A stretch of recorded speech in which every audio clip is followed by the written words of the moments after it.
నందమూరి తారక రామారావు గారి మనవడు ఎన్టీఆర్ ఈ రోజు మనం ప్రపంచవ్యాప్తంగా అతని యొక్క నటనకి మంత్రముగ్ధులైనటువంటి విషయాన్ని మనం అందరూ గమనిస్తూనే ఉన్నాం.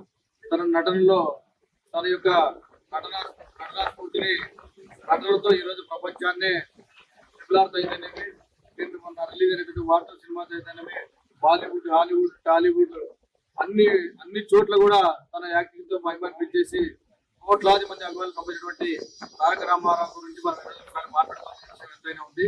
మేము తారక అభిమానులుగా గత 20 సంవత్సరాలుగా తారక్ అన్నట్టు రిలీజ్ అయ్యే ప్రతి సినిమా విషయం అయితేనేమి, తన జన్మదిన విషయం అయితేనేమి, మేము అనేక వేడుకలని ఈ రోజు కళ్యాణదుర్గంలో నిర్వహిస్తూ ఉంటాము. తన పైన ఉన్నటువంటి అభిమానాన్ని నియోజకవర్గ వ్యాప్తంగా ఉన్నటువంటి అభిమానులందరూ కలిసి ఎల్లవేళలా నిరూపించుకుంటూ ఉంటాము.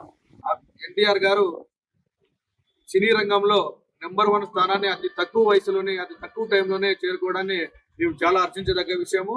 ఎందుకంటే మనము గత సీనియర్ ఎన్టీఆర్ సినీ రంగం ప్రవేశించిన తర్వాత, సినీ రంగంలో ఉన్నటువంటి పెద్దలందరి తర్వాత ఒకసారి గమనించినట్లయితే అతి తక్కువ కాలంలో, అతి చిన్న వయసులో సినీ రంగంలో మొట్టమొదటి స్థానాన్ని చేజిక్కించినటువంటి ఏకైక నటుడు నందమూరి తారక రామారావు గారు, జూనియర్ ఎన్టీఆర్ గారు.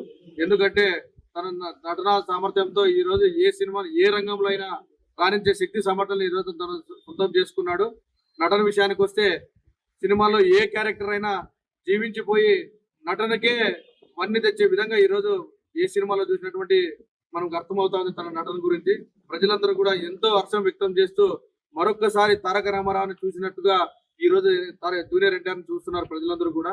అలాంటి తారక రామారావు ప్రపంచంలోనే ఒక గొప్ప నటుడుగా పేరు పొందినటువంటి నందమూరి తారక రామారావు గారి పైన మొన్న 3 రోజుల క్రితం స్థానిక మన అనంతపురం శాసనసభ్యులు దగ్గుపాటి ప్రసాద్ గారు అనుచిత వ్యాఖ్యలు చేయడం చాలా బాధాకరం.